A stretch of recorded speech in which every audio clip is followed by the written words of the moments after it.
আপনি তো আমাদের বাড়ির পিছুটা ছেড়ে দিলেন কারণ আপনি আমাকে ভালোবাসেন। আর আমি যদি আপনাকে ভালো না বাসি তাহলে আবার বাড়ির পিছনে লাগবেন। বেঠিক।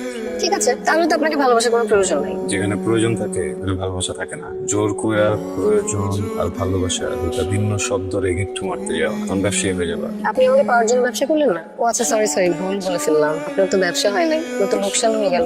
ভালোবাসার একটা ক্যালকুলেটর বুঝছো, এই ক্যালকুলেটর যত চাপবা যত হিসাব করবা লোকসানই বের হবে, লোকসানই বের হবে, লাভ বের হবে। হ্যাঁ, এটা মজার বিষয় কি জানো, এই এক একটা লোকসান কয়েক হাজার লাভের থেকে বেশি সুন্দর, বেশি আনন্দ দেয়।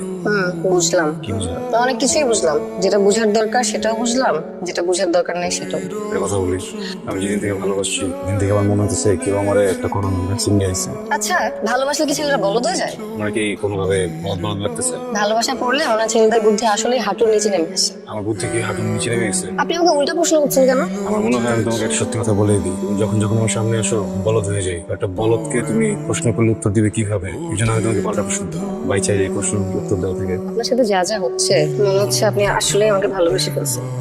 অনেক অনেক বেশি। তুমি ভালোবেসে ফেলো না?